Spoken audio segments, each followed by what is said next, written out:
Hi, everyone, and welcome back to the New Beyond. I'm your host, Judith Rich, and I can't wait for you to hear from our guest today, Radha Metro-Midkiff. Radha is a former student and coaching client of mine. We share a lot in common. We certainly share a lot on the leadership path, and we share on the yoga path because in a previous chapter of my life, of a long ago previous chapter, I also was a yoga teacher. When I say also, I don't think you actually teach yoga per se, do you, Radha? Oh, you do? Ah, previously I did. I Yeah. also previously was a yoga teacher. Yeah, yeah. So we've got yoga and leadership in common. And interestingly enough, I never actually thought about merging those two. But when I asked Radha, what did she want to talk about today? She said she wants to talk about the intersection of yoga and leadership. So I can't wait to dive into this conversation with Radha, and we're all going to learn the unique and fascinating story of Radha's youth and childhood and how she was brought up, because it is a one of a kind of a story. So, Radha, welcome to the New Beyond. Thank you, Judith. Thank you. And it is a unique story, but I hear you've actually had my brother on the show too. So my story is very similar to my brother's. Yes, your brother Gopal was on, but he didn't really talk about his story. He was on as a producer. He's actually produced the theme song to this podcast. Yes. And so, yeah, get into let's Yeah. your story. What I can't wait to hear where you were born, how you were brought up, and about your parents and how you ended up. First of all, start with telling us what you do today, and then circle back. Great. So I currently serve as the executive director of Integral Yoga Institute in New York. Integral Yoga is one of the oldest yoga institutions in the city. We have been in the exact location where we're located now in Greenwich Village since 1970, but Swami Satchidananda came to the US around like in the mid 60s.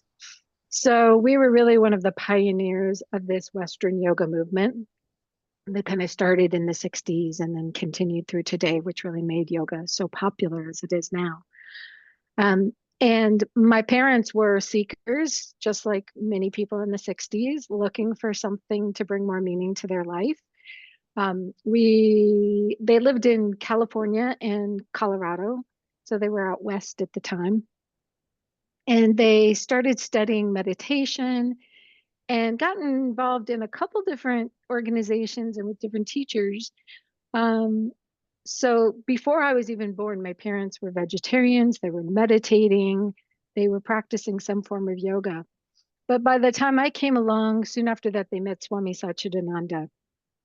And when they met Swami Satchidananda, that was it for them. They said, integral yoga is our path. This is clearly what we want to dedicate our lives to. So, so I had this unique experience of like being born into a yogic family, but being in the West, which is very unusual. But Yoga is, can I just poke in here? yeah. So I live in California. I've lived in California more than half of my life. And I was introduced to yoga through my teacher who had also studied with Swami Satchitananda. So and this was in Southern California. So that was my path into yoga, was also through Swami Satchitananda. I just had to share that. Another connection that Judith and I have. Yeah.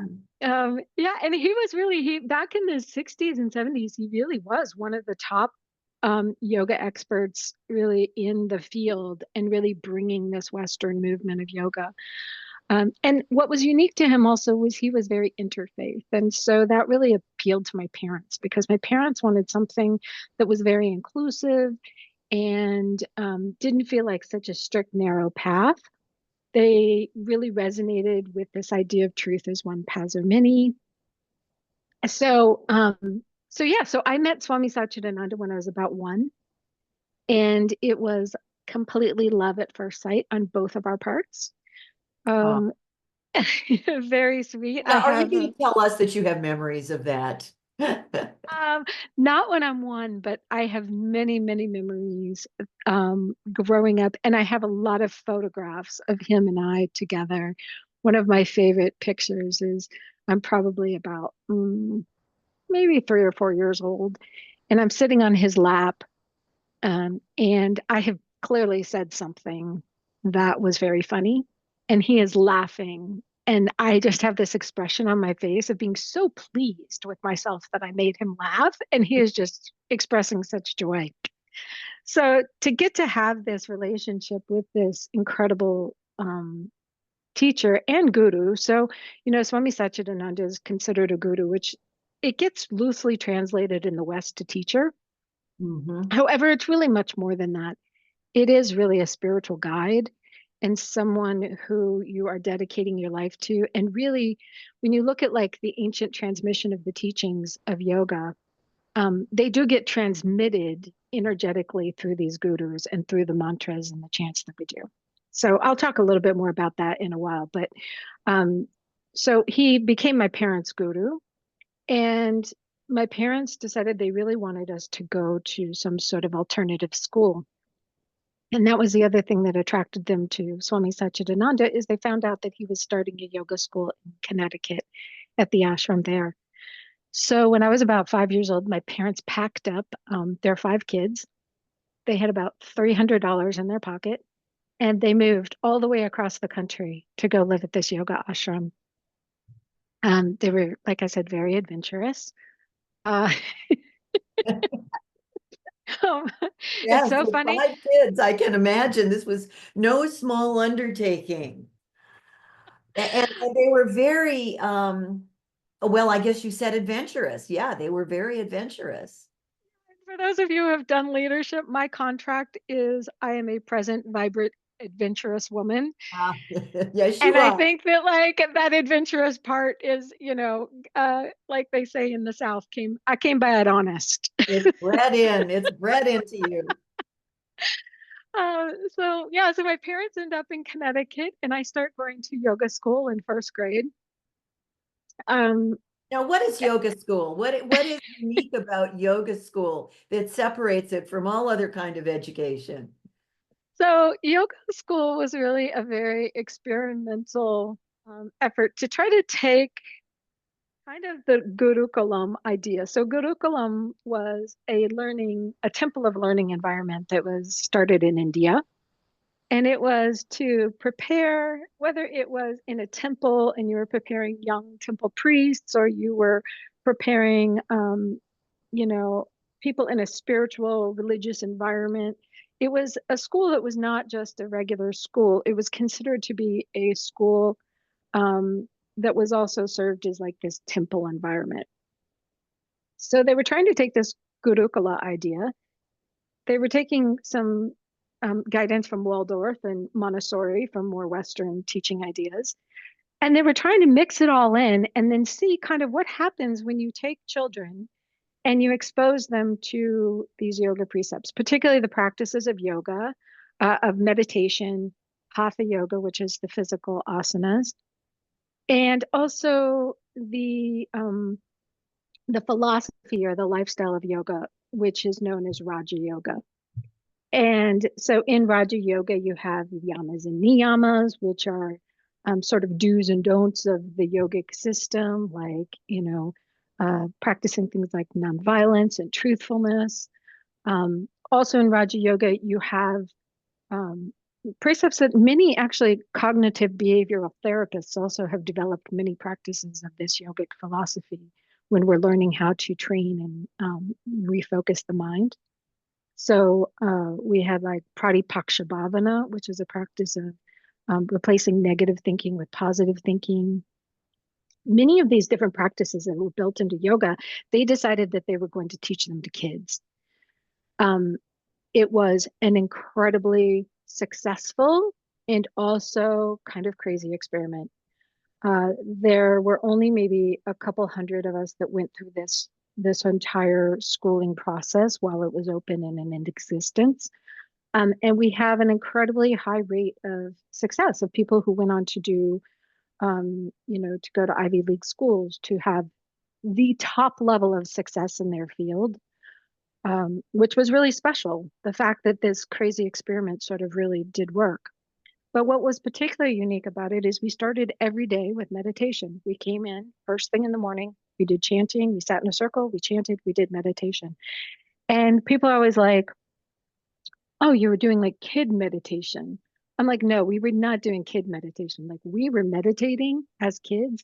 And I can tell you, a child can meditate way, way, way better than an adult. Having been a child and having been an adult now, I can guarantee you it is way easier to meditate as a child. And children can tap into this space within themselves that by the time we become adults, like there's so much noise going on in our head all the time, so many worries, so much anxiety, so much happening that it is incredibly challenging for us to get back to that space of silence within our own minds that children just naturally can go into. So we were just sitting down as kids and like going into these just incredible, powerful spaces that again, people, work their whole life to get into. Amazing, absolutely amazing. As a child, then, at the time, were you aware of the whole context of what was happening? Were you aware of the context of meditation? Were you aware that you were going to this sort of altered space and a kind of altered reality, if you will? How much conscious awareness did you bring to that experience? So I think we took it for granted because it was our only experience. It was We were, just, it was just what you did. yeah, and we knew we all had friends, or like I had older siblings that went to public schools, and we knew that our school was very unique and special, but I don't think we understood how unique and special at the time because all of our really close friends, and of course, we were all living in community. So we lived in an ashram and there was community. And so all of our direct friends were all within this community. And Now so we just, you said 200 kids went through this program. Is that like over a period of time, over a number of years, or were they all at it, once?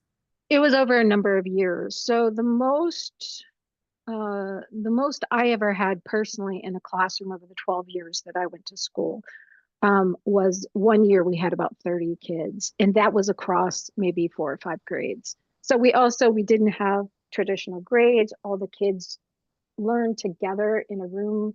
So we had basically a preschool program, a middle school program, and then a junior high school program. And so All in, everybody who was in those programs, we were all in the same room together. it There was was a like the lot old of, one-room schoolhouse. it was totally a one-room schoolhouse. I mean, If that's you how imagine us American, all just sitting on the floor like little yogis instead of at desk. well, that's how American education began in the rural areas, because actually I spent a few of my very young years living in a very rural area, and at age 4, I went to school at a one-room schoolhouse and was in first grade. And all the grades were in that room, but we sat at desks. We didn't sit on the floor. And we didn't do meditation or yoga. No, I think that was the part that was a little uncommon, but it did have a lot of like small school rural aspects to it. It was very hands-on, and then they tried to really weave yoga into everything that we did. So even when we were studying math, science, English, it all really, they were trying to weave in these concepts and the yogic philosophy and lifestyle into everything we did. And so it was really uh, inclusive in the fact that like everything in our education was interwoven. It never felt like later on I did spend about 3 months in public school. And you'd go from like class to class and everything felt very disconnected. Like you couldn't Yeah. really see how all the classes and the stuff you were learning was woven together. Whereas at the Yogaville Vidyalaya, where I went to school, everything was woven into this incredible space where even if we were doing something like we were studying geometry at one point, and so they sent us outside and said, okay, now we're going to do karma yoga, which is selfless service in yoga, and we are going to use our geometry skills to build a play train for the younger children. And so it was like all woven into, you're going to use your yogic philosophy and practices. You're going to do something good for, the younger students, but we're going to use geometry. And so suddenly everything becomes really practical. And you see how everything is woven in and how you can utilize all of these different things in your life. The other thing they did is they really, one of the beliefs in yoga is we believe in reincarnation. So they always really never treated us like kids. Um, Ah, Not in the sense of like we still got to play and have fun and all of that, but they never treated us like um, children because they said we don't know how long this soul has been on this path. mm, And in yoga, there's a belief that if you have the grace to be born into a human body, that is a great blessing. If you have a grace to be born into a human body in a yogic family, that's another blessing. And if you have the grace to be born into a human body, a yogic family with a guru, that's like the ultimate blessing. So they always looked at us very much like you all are very special souls in the fact that you got to have these incredible blessings.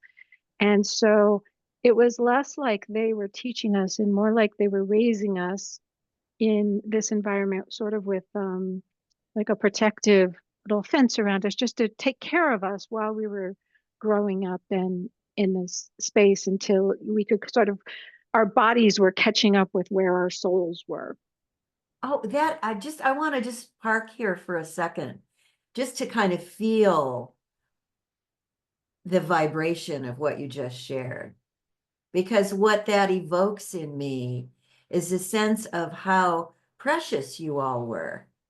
Like you were treated and regarded and honored and held as these precious beings. Um, and that's just not always the case, is it? No, In it's really not. in public institutions, the way children are taught and raised, and in some families as well. So I, the word that is coming up for me now is grace.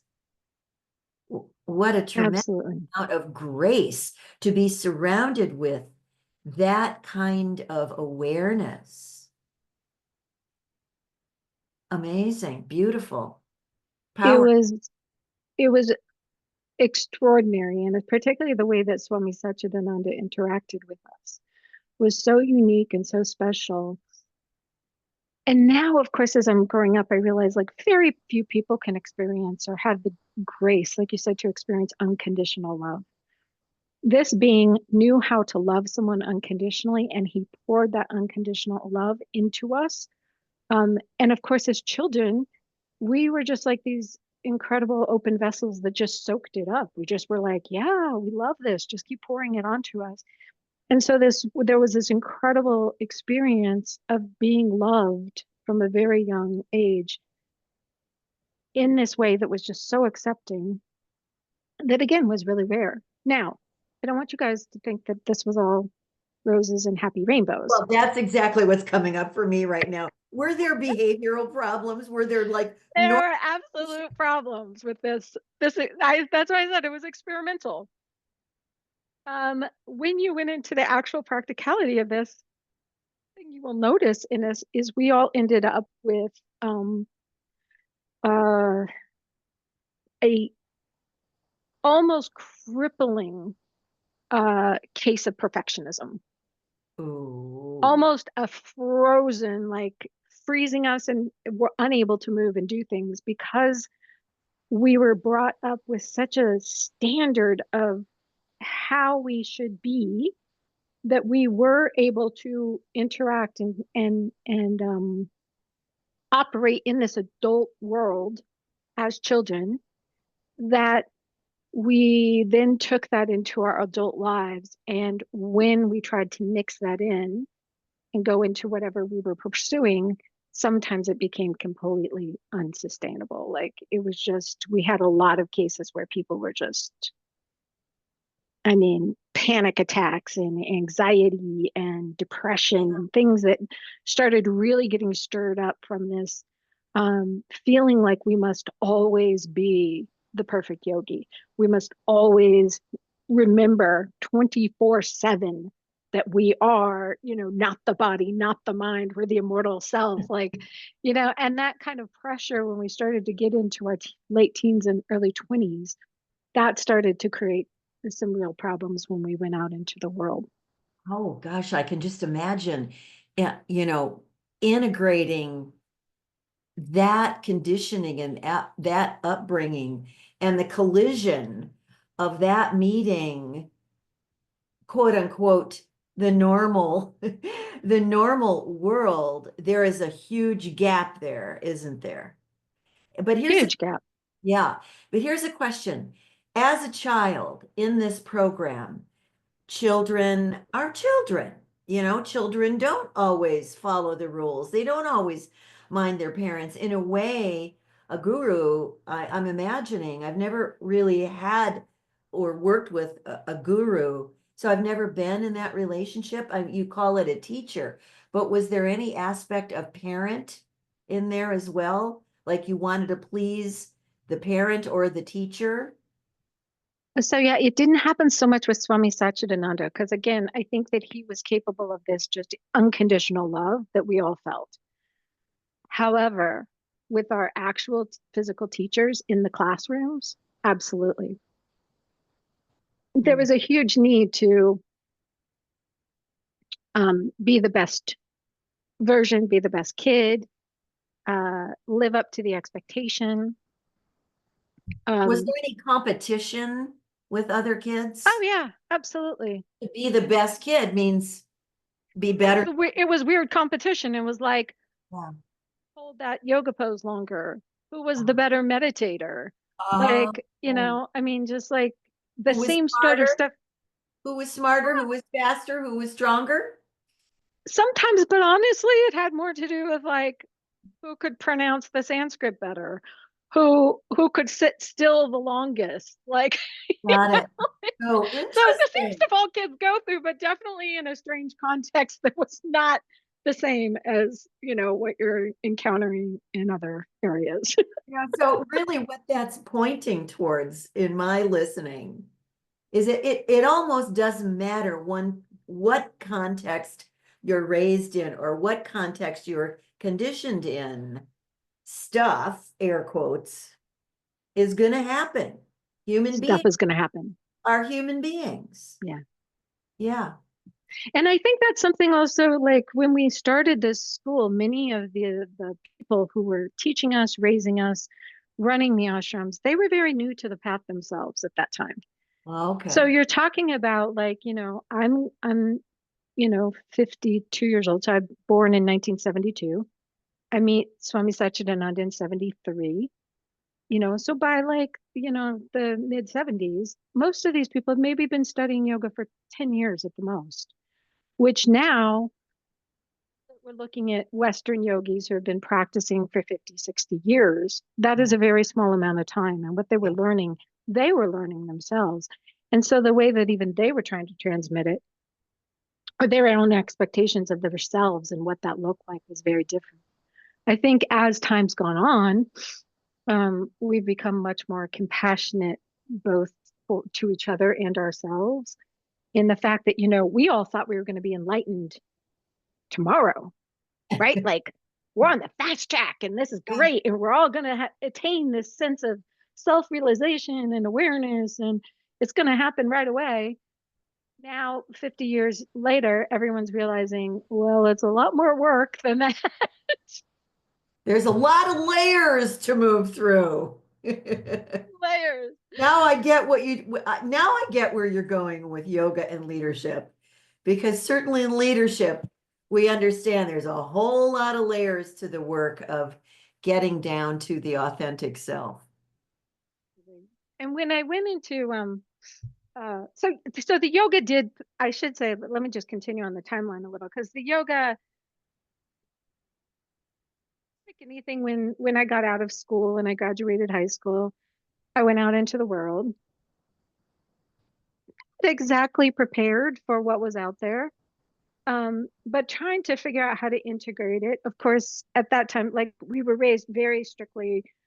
We did not drink, they were very careful about us not doing drugs or all of these different things. I'm not saying teenagers are perfect, teenagers are still teenagers, but certainly by our 20s, we were kind of like, that's when we all got like, oh, yay, I'm out of the house. I can do whatever I want. Mm-hmm. Um, and sort of pushing aside some of that like regular practice.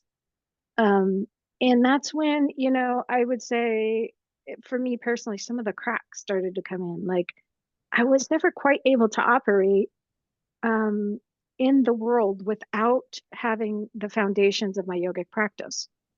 And so every time I would let go of those foundations, I would go south really fast. So Mm-hmm. I would get really depressed or I'd get really anxious or I'd end up with like, my 20s, I had like eating disorders, like this stuff that was just kind of like the cracks of how what society was putting forth and what was important to society never could resonate very well with me being brought up in the way that I was brought up. Yeah. Yeah. So, through a very strange pathway, I end up in New York City, working on Wall Street, partially because I had moved to New York City when I was very young, when I was like 18, wanted to be an actor. What got you to New York? How did you get from where? Connecticut. Well, okay, so it's not so far, Connecticut to. No, so we were in Connecticut, and then the ashram moved to Virginia, and I, did all of my schooling, 12 years at the Yoga Vidyalaya, and then I decided I wanted to be an actor. That was really a calling for me. Okay. And so at 18, I decided I'm going to, go move up to New York and go to acting school. And again, like whatever we kind of put our minds to, we were very successful. So I was very fortunate that, like, I got into the studio program and didn't even have to audition. They saw me somewhere else, immediately were like, oh my gosh, you're amazing, come to our program. But I was not prepared to live in New York City, going straight from the ashram to New York City. So I lasted about 6 months and then I came home. No, okay, so Yeah. stop right there for a second. What was it? What was your experience living in New York City that such that it became intolerable for you and you left? So I think the biggest thing that felt intolerable to me at that time was I had come from an environment where every day everybody was working on their own spiritual growth. Mm-hmm. That was the main focus of everything everybody was focused on. Mm-hmm. Then I moved into this environment where all of a sudden everything was very material. And in many ways, it felt very um, uh, like shallow or Mm-hmm. just very surface to Yeah. me. Yeah. And I was not accustomed to living in a world that was so surface oriented. So I felt like I wasn't connecting with people. It felt very hard for me to find meaning or my place on a day-to-day basis. Mhm.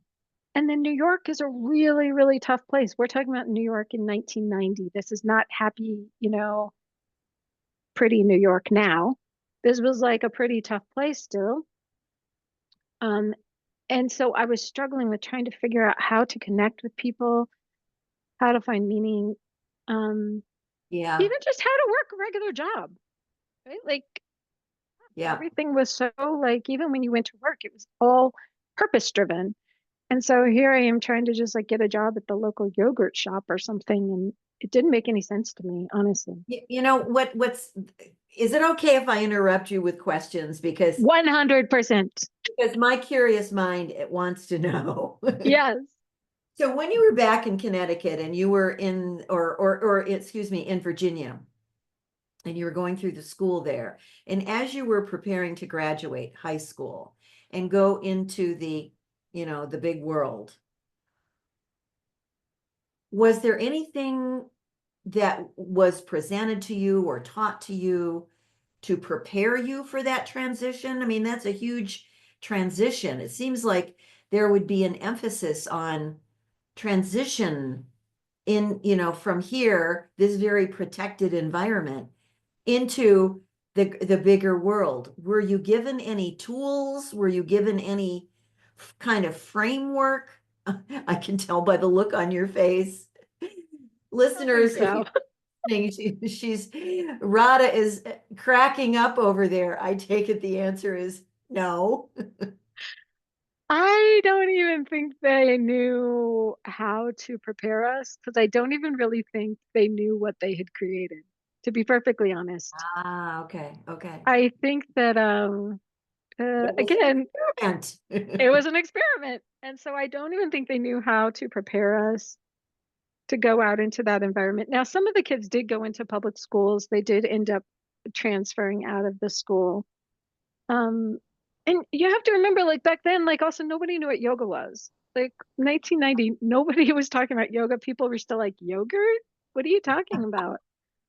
Um, so when we would even like try to say like, oh yeah, I grew up in an ashram or I do yoga, almost nobody knew kind of what that looked like. As an aside story, this is so beautiful how the world, how life like comes back around. When I was in acting school, I had one teacher, and very early on, he was teaching us to use yoga to create more of a neutral body. Because as an actor, you really want to have like a neutral tool or instrument that you're working with. And so he was actually having us do some yoga in the class. He was one of my favorite teachers. I remembered him so well because of this experience. It was like, it was amazing that somebody even knew what yoga was. And so I Yeah, just felt really like, oh my gosh, he sees me. Like he knows what this is. yeah. Fast forward, I take my job on to 3 years ago as executive director of New York.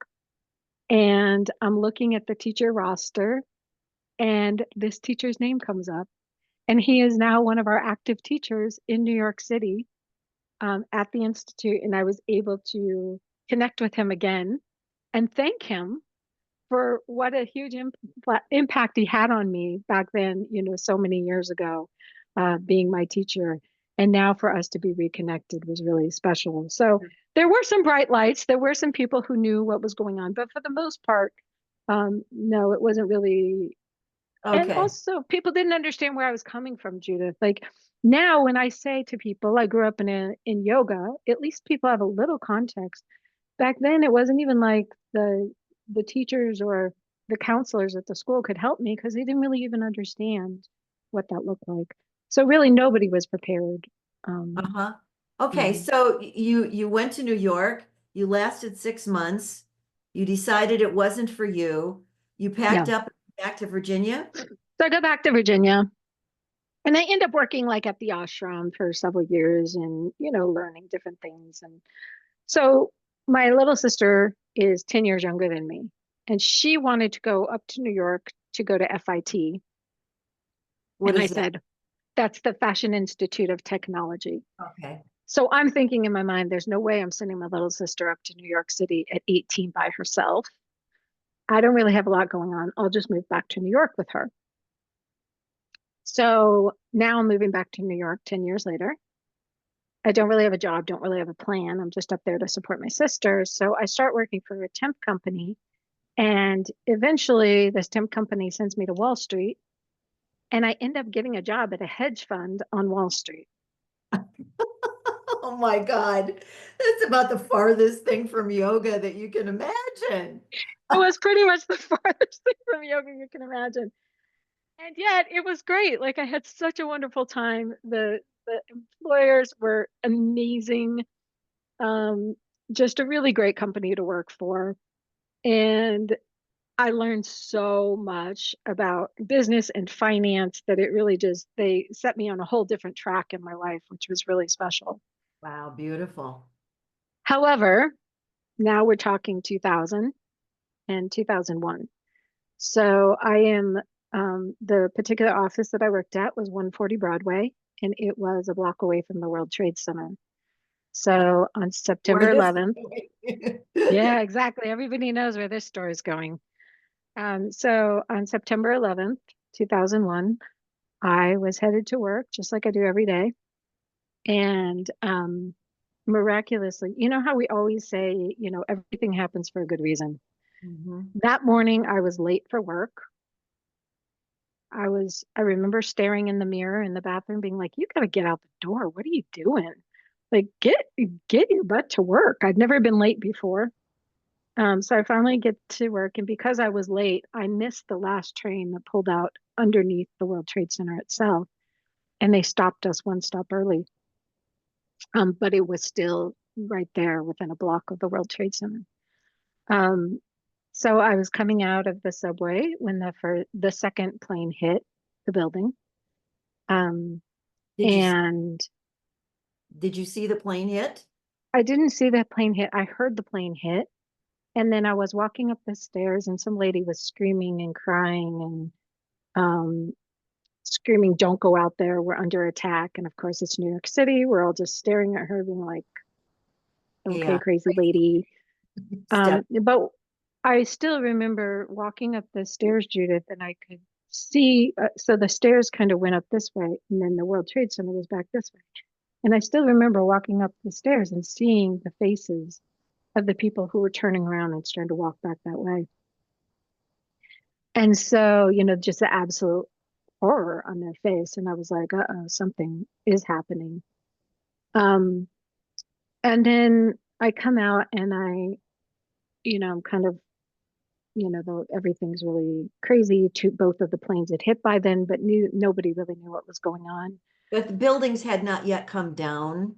They had not yet come down. So we Okay. were still just all wandering around, like, I don't know, just wandering around on the streets because nobody could imagine that the buildings would come down. We all thought it was still pretty safe. We knew that something was happening, but we didn't know what. So we were like, okay, let's go to work and figure out what's going on. So I go up into work and we turn on the news, and that's when we find out actually what's happening. And then after, I guess, 30 minutes or so, they're like, we got to evacuate the building. You guys can't be in here. So, we end up, they send everybody downstairs and put them out on the street to get them out of the buildings because they weren't sure whether another building was going to be hit. And at this point, I said I would stay behind, and I sent a bunch of my coworkers to a bar that was sort of, a couple blocks away, and to make sure that, everybody was safe. And I said, I'll stay behind, and just in case there's anybody lingering, I'll let them know and I'll make sure that they get to where they need to go. And of course, so then I'm just standing there by myself, by myself. There's a lot of people standing out there, but with nobody that I knew at that point. You were Uh, outside the building at this time. I was outside the building, yeah, standing on the sidewalk, and that's when the second building fell. I mean, the first building fell. So, yeah, so I'm standing, you know, You're a block away from the first building that fell. I'm a block away from the first building when it fell. Oh boy. Oh, Uh, so needless to say, I still remember my kind of thought process. It's amazing how everything slows down and you kind of like see the top of the building starting to fall. And I'm like, I got to get out of here. Wow, the top of that building's falling. And then, oh my gosh, the whole building's falling. And it's interesting, when we think back on trauma, um, and anybody who's had some sort of trauma, our brains have such an incredible way of dealing with it. mhm. Um, there are certain things I just don't remember that got blocked out. Uh, I know that I saw people jumping from the buildings. I don't remember seeing them. That is completely blocked out, but I can still hear the people next to me saying, "Oh my God, they're jumping." Oh, I don't remember the sound. Everything's very silent to me. I don't remember, like, obviously the building falling must have been oh, there must have deafening, been right? tremendous. Oh my God. So loud. No recollection of any sound.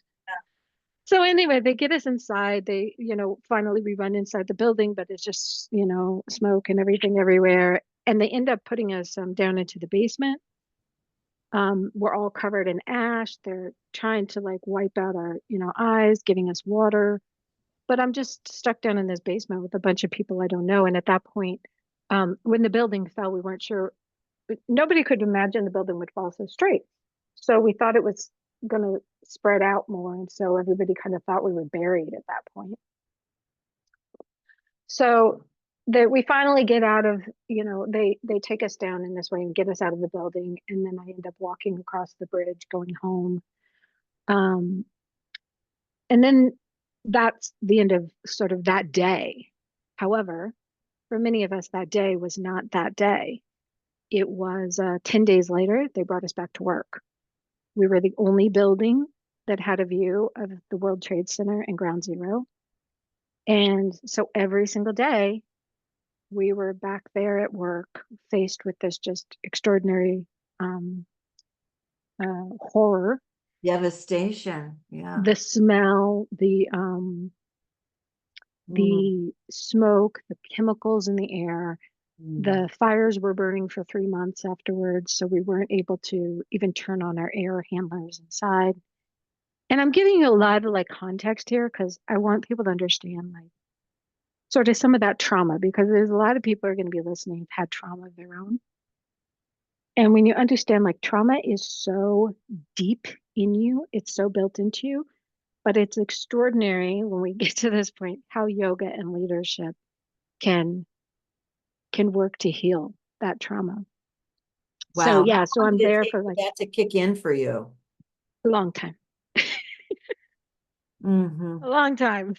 So it was so basically, that I'm working there for a year afterwards, Judith, and we're still the day before or the week before I left, they were still finding body parts on the buildings next door to us.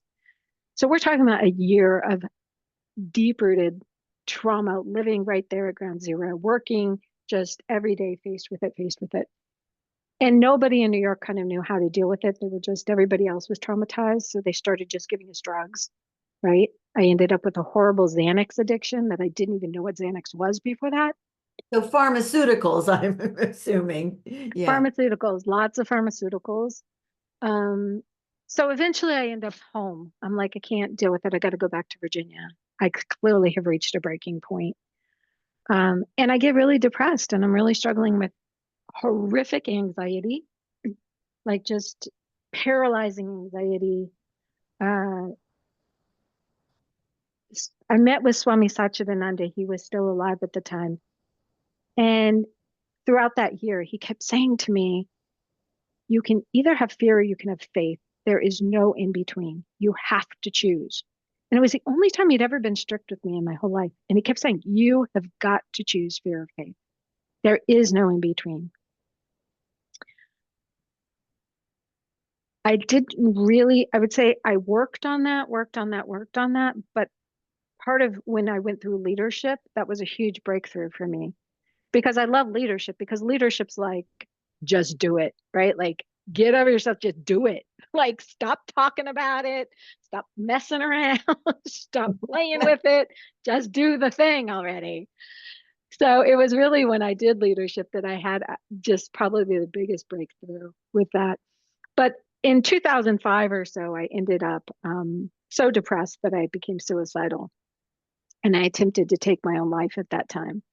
Um, and it was interesting because I was in the hospital and they said, Radha, we don't know what to do with you. Like, we're kind of running out of tools. But there's this one particular therapy called dialectical behavioral therapy that we think you should try before we put you into a long-term facility. Like long-term, like they were just going to put me in like a hospital and I was just going to live there for I don't know how long. Well, And I this is said, far okay, away from an ashram.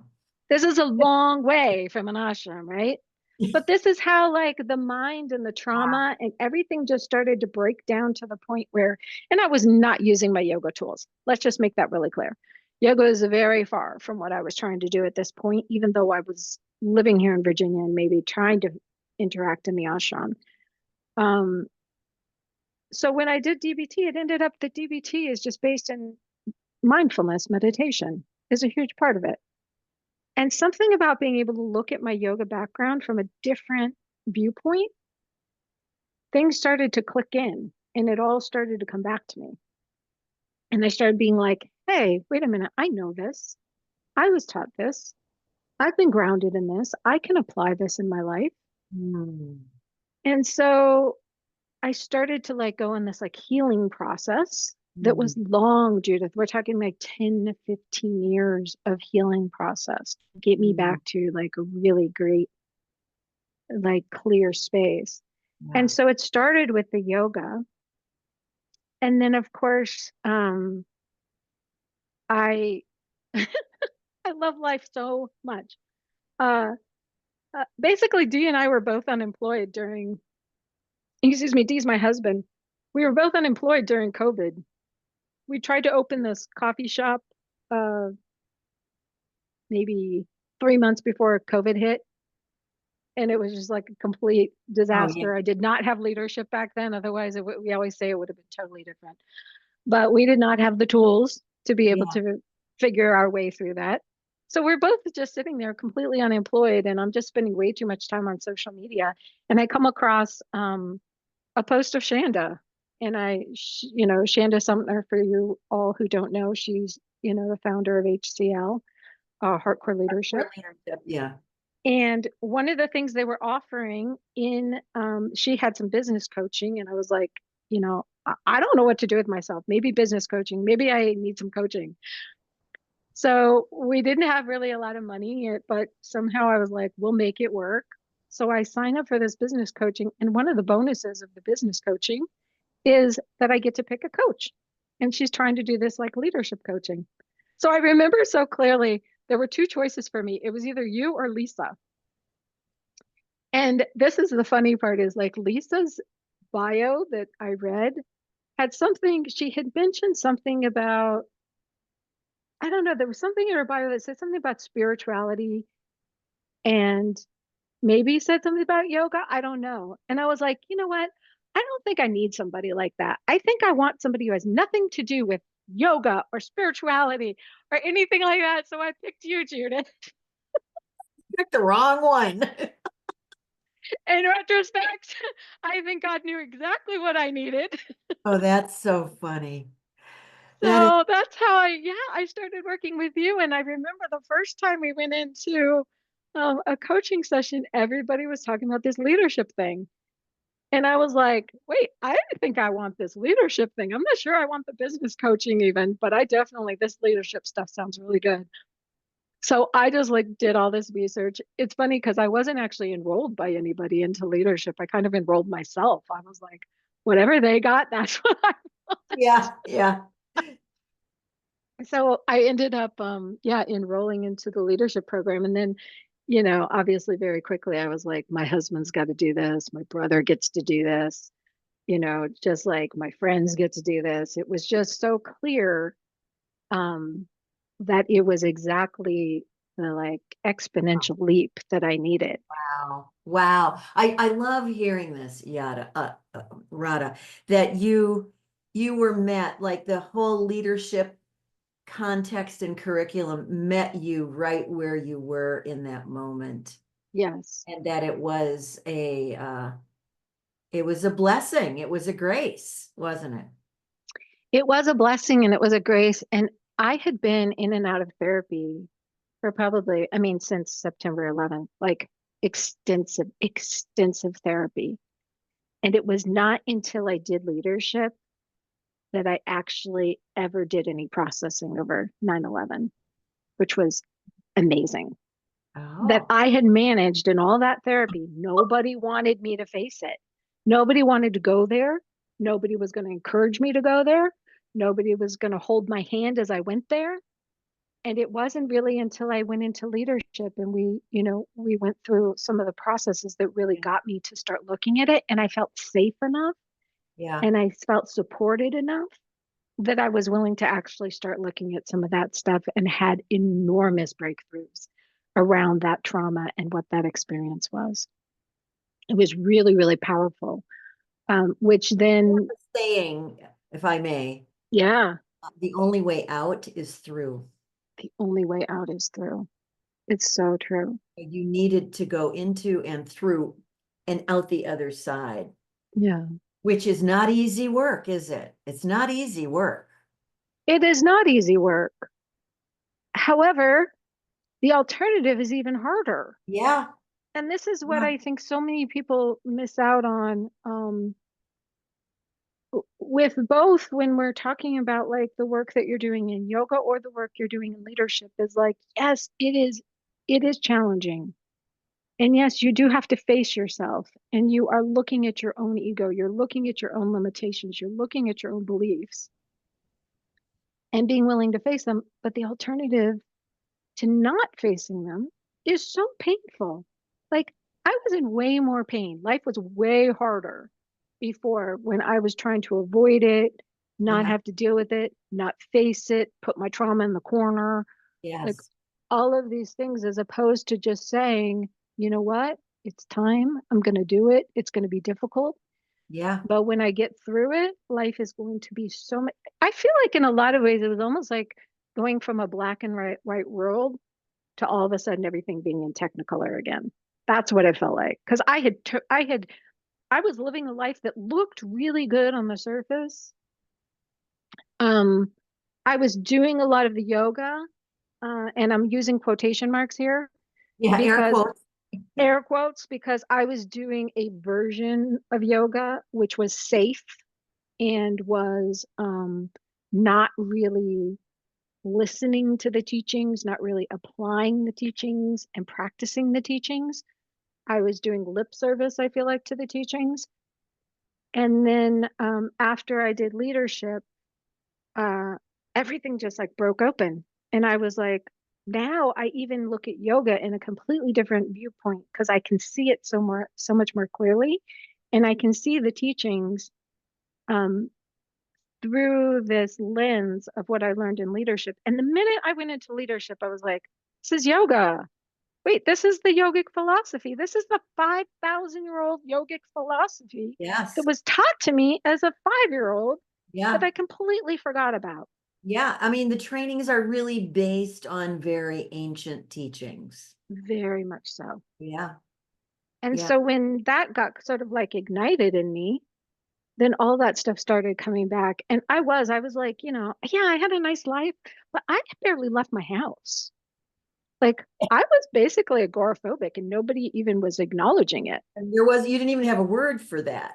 Yeah. No, I had built a salon and spa into my basement so I did not have to leave my house. So people could just come to me, Judith. Well, that probably worked out well during the pandemic, didn't it? And people were really impressed. I mean, it looked very impressive. I was really busy, like looking really like I had my act together, and I really didn't. I was really just like I was playing so small at that time that I didn't even recognize that I was playing small anymore. I had convinced myself and everybody else that I was living this great big life, and I didn't even realize how small I was playing it. And so once I went through leadership, it was amazing because I was like, now I get to play big. And so, basically I that's how I ended up back in New York. I said I was never going to live in New York again. And Judith had to hold my hand through a lot of crying sessions and a lot of resistance of me being like, I don't want to be a leader. I don't want to do it. I want to be small again. I want my little agoraphobic life. No And her way. just saying, no, Radha, Not no, you your don't get to be destiny, there. not who you came to the planet to be, my girl. No. And so now, like, life is so big that sometimes I'm just amazed by how vibrant it has become. And that's what I really mean, like, by this idea of like you come in this black and white world and you go through it, and then next thing you know, you are living this technicolor, just gorgeous existence that every day, like, even on my worst days, I mean, even on the days where I'm like, you know, succumbing to stress or feeling frustrated or having my own limitations, there's really an incredible power in knowing that it is all part of my own creation. And that is the same thing that yoga teaches us is we create our own world. It is all everything's Maya, everything is illusion Uh-huh. that we're seeing outside of ourselves. Even the idea that there is an outside and an inside is complete illusion. Yeah. Like there is no separation. We Yeah. are all one. And that's one of the things that I really appreciated about the language and the way that leadership presented these tenets of life, like these tenets and ways to live your life, because they are not just words. They're not just lip service. They are Oh, ways that we are being every day, and to surround yourself with these other incredible people who are choosing to be this every single day. And now I can use the language of leadership to inspire and transmit the teachings of yoga in a way that is landing that I wasn't able to do before. oh, amazing, beautiful. Yeah. You know, something that's come up for me, if I may ask you, when you talked about looking at yoga through the lens of leadership,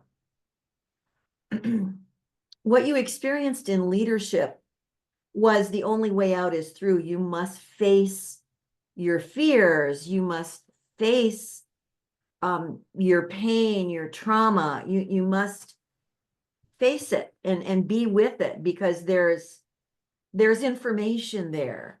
There's possibility there. Well, at the same time, what I heard you say that Swami Satchitananda taught was substitute every negative thought with a positive thought. And those two things don't gel in my mind. And I'm wondering, how do you square that? Because if I'm just gonna take a quote unquote negative thought, which thoughts are just thoughts, they're not positive or negative, right? But if I am quickly substituting a positive thought over the top of a negative thought, I'm really avoiding dealing with what's down there. And how does that work then in the merging of yoga and leadership? Those two things to me seem counter to one another. That's such a great uh the point, because really when you're replacing the negative thought with a positive thought, we're basically basing it on neuroscience. Of course, they didn't have neuroscience 5,000 years ago, but somehow they knew about neuroscience and they realized that like you can literally create new grooves in your brain. They used to call them like we have tapes that run or we have, Yeah, things that happen, but it's literally like a thought is just an electrical impulse. And when it continues to play, it's going to create an effect. There's just, right. it always, every thought is going to create an effect. And so if we can take that thought, again, a neutral thought, because everything's neutral, there is no good or bad, positive, negative, it is all just neutral. If we can take something though that gives us a negative feeling and we can instead put in something that helps us feel a different energy or resonate at a different vibration, then it can transform us. Now, I'm not talking about spiritual bypassing where I'm talking about more in the sense of like positive affirmation or repeating things that are uplifting. Spiritual bypassing is when people take these ideas of these spiritual tenets and they use them as a way to avoid or not have to Yes, face things. yes, But that's definitely not the way that we're looking at, because you really do have to dig deep into all of your thoughts. There's an entire path of yoga called Jnana Yoga, which is main things you do is you just sit there and say, who am I?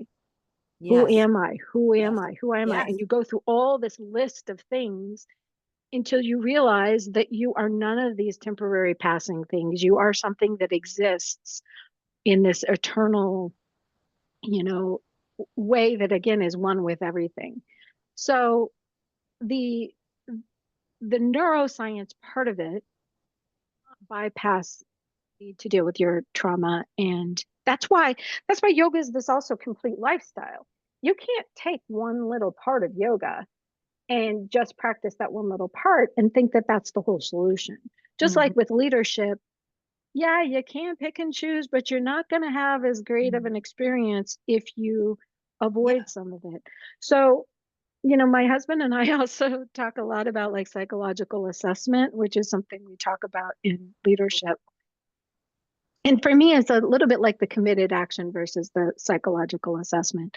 Psychological assessment, you can sit in those bad negative patterns of thinking forever. and they can just go, go, go, And you're go, wondering, go. why did this happen? Why did this happen to me? What's wrong with this situation? That's kind Yeah, of a loop. and it just goes on and on. And neuroscience shows that you can take these negative thoughts and just by saying like, um, it's just like our contracts, right? Our contracts are sort of this idea of pratipakshana bhavana. Now, every day, am I a present, vibrant, adventurous woman? I'm gonna say most days I'm not all three of those things in the most beautiful Yeah. expression of what they can be. But when I say it repeatedly over, when I commit myself to saying that about myself every single day, I do change the neuroscience of my brain. And Hmm. my brain is going to start having different thoughts about myself. It is going to have a different groove that it goes along. And it is going to produce different chemicals in my system that is going to affect the entire neuroscience, the entire chemical makeup of my body and my health and my wellness and the way I feel about myself.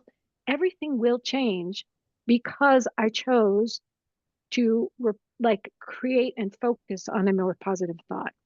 And Hmm. again, this is not about avoidance. It's not about like, you know, I don't go, I'm a present, vibrant, and adventurous woman and ignore the fact that that day I'm not being very present. I have to really believe it. I have to act it. I have to be it. Um, so it is kind of a mixture of both. They are Well, not, it's a you know, paradox. It's a paradox. it is. It's two seemingly opposing thoughts or ideas or concepts, both of which are true and valid. And I think, and I have been talking about this on the podcast. I talk about it with the people that I coach and that I train, that one of the most important skills we need to learn in our lives today, in this chapter of the century in which we're living, is the ability to navigate paradox. Because we are at that Yes. moment in human history when so many things that we thought were true are changing, or they're not true anymore. We're in such tremendous change and upheaval. We're in that moment where we don't know. We don't know what's solid. We don't know what's true because things are crumbling, things are changing. And so the ability to be grounded and to be able to hold that tension of opposites, which is what you're describing, that you Yeah. are doing and you are practicing, that is one of the most important skills for a human being to have in their tool belt today. So listeners, pay attention here. Radha's just been sharing with you for the last hour. Her whole life has been an experience, really, of navigating paradox, of Yeah. being raised in an ashram and going to school in a yoga school and being really brought up on the tenets of yoga and the teaching and the and then to move from there kind of without a lot of preparation into this quote unquote real world, which we know is really another form of an illusion. um your whole life has been a kind of paradox. So Yeah. I'm curious. Um, I'm not aware, but do you have children? I don't have children. Okay, okay, No, but I have many nieces and nephews, many, okay. many of them. So as you think about your life today, and there you are in New York running the Integral Yoga Institute there. Where do you see yourself in 10, 15, 20 years? What are you doing? Who are you being? What are you creating? What's your life about? Oh, that is such a great question. Wow. Um,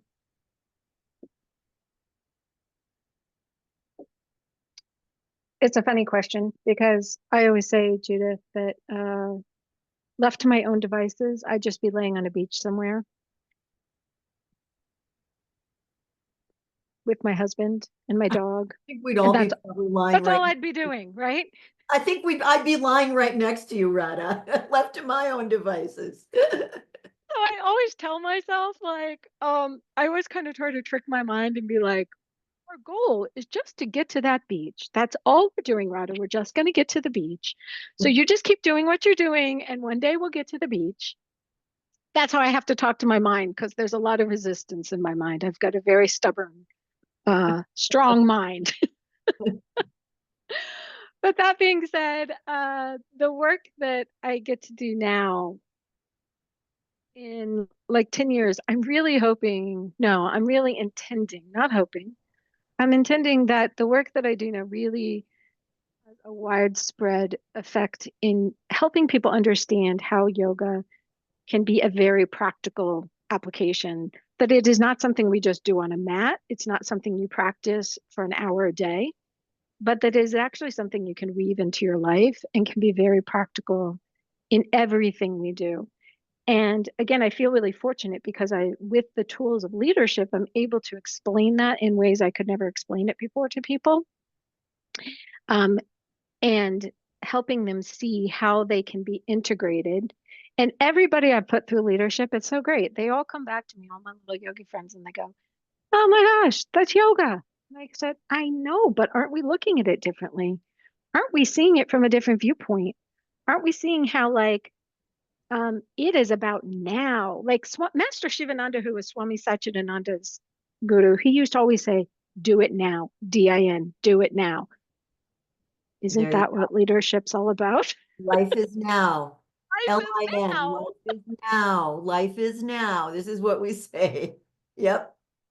So So the I guess I just that's I'm intending that I find a way to integrate um, particularly these two areas, right, of leadership and yoga, and how we can integrate them to share them with just more and more people in the world, giving them tools to navigate through their daily life that just makes life a little bit easier, a little bit more beautiful, more pleasant, gives them a reason to wake up in the morning, gives them a reason to feel fulfilled and full of love and appreciation. And so I'm fortunate to do it here. I actually just was brought onto the board of Yoga Alliance. And this is actually one of the things we're really talking about on the global level of yoga, is bringing this awareness of yoga, not just as something that you're practicing on a mat, but utilizing this philosophy and these teachings, and having that be part of what we associate with yoga. And so, in that sense, it's really cool because it is really, if we're talking about how leadership and yoga are so similar, it's also looking at how I can use these tenets of leadership. Henson has something to say, and bring them into the answer. yoga experience as well. Yes, Henson is beautiful. He's actually my service dog, and he's wonderful. He's been a great part of me learning actually how to practice yoga better as well. Dogs are amazing yogis. Oh, yes, yes. Yeah. Well, that feels like a beautiful place for us to put a period at the end of this sentence. I'm just imagining you, perhaps through the Yoga Alliance, really, I'm thinking about the world right now and what kind of a state we're in the world collectively. And how healing the whole yoga / leadership philosophy is, how holistic it is. And what a blessing and what a gift for you to be bringing to the world. So I just want to, many blessings to you and the work that you're doing, and the institute that you're working with, and all the teachers and the students and the people that you bring into the leadership arena. I just want to thank you for the work that you have been doing, the work that you are currently doing, and the work that you will continue to be doing in the world. You are a real blessing. So thank you for spending time with us here in the New Beyond today. And thank you, Judith. I just want to say thank you for standing for me. I am just one of your many students over the years and people you've coached, but you affect thousands of people every single week through the work that you were able to do with me and what I now can turn around and give to others. So thank you, Judith. Thank you. Thank you so much. I appreciate and I receive that. So until next time, listeners, thanks for spending time with us here in the New Beyond. Many blessings.